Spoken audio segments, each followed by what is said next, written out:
Number one most common error in an NBA player's diet. Oh, shoots. Not enough protein. Yeah. That was quick. I'm killing this, bro. He might set records. Yeah, not enough protein, I would say. Not enough protein. Yeah. Total daily protein. Just total daily protein. Timing, like we can argue all day about timing, but like total, because there are a lot of calories.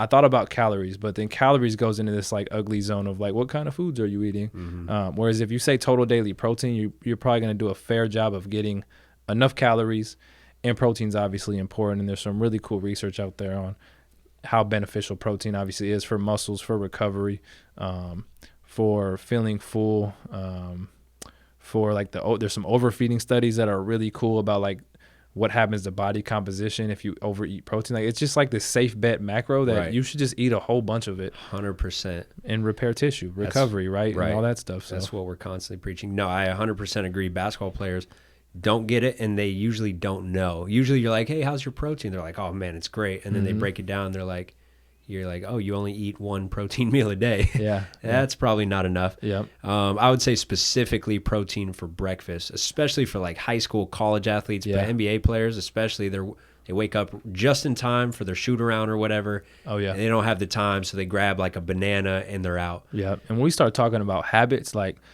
because it's easy, like you hit it on the head.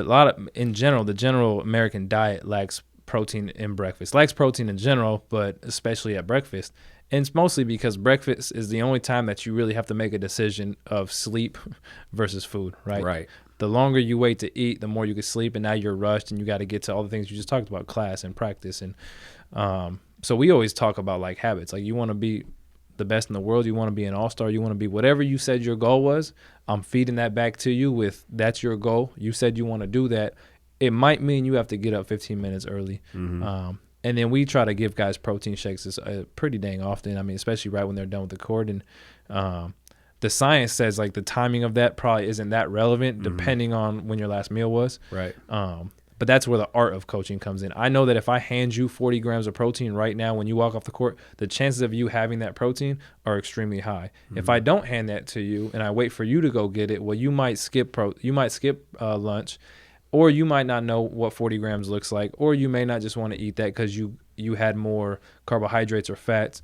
So you're just playing the guessing game with that. So I'm like, man, here's 40 grams. And now, can we get that as often as we can throughout the day? I love that. And then the other side of that is people try to get real picky. It's like, okay, your protein's not where you need to be. And they're like, well, you just got to eat real food. I'm like, yeah, I agree. Like, that would be great. Yeah. But, hey, we're going to have to sneak in a protein shake or two. Goodness. And like, hey, if it comes down to them having this protein bar, let's get it. Like, completely agree. People want to have the perfect 100%, but it's like, dude, you're not going to have your A diet. For sure. But we don't have to have our C diet. Right. Let's have our B diet. Yeah, for sure. Like, you get athletes that are currently having like an F diet. Yeah. And people argue all day about what A should be. And I'm like, yo, you are missing the boat. Who cares? Yeah. Like, they're not going to do A. So why don't you can go figure out A, write on a board, a whiteboard specifically. Take that whiteboard with you and leave the room because nobody cares. Yeah. On top of that, like, you start, especially with college, like when I worked in the college sector, like you have to start to appreciate the real issues at hand, which in college, like sometimes it's financially, like, or the listeners, like you might not have a lot of money for protein. Well, when you start breaking down protein grams per cost, whey protein is super cheap. Yes. Like 25 grams of whey protein. Bottle and they go, oh, it's $50. I don't know. But like, okay, break that down within like organic chicken breasts or like, sure. It's not, you can't even compare. No, I think I did it the other day because this was a project I had our intern go through. But it's like, if you get like your standard 5-pound protein with 70 servings or whatever it is, it comes out to like 50 cents for 25 grams of protein. Right. Well, if you break down chicken, like it's more expensive. So you might as like, it's sure food is option one. Like, okay, I get it. But at times, like me personally, I take a protein shake when I wake up and at night before I go to bed.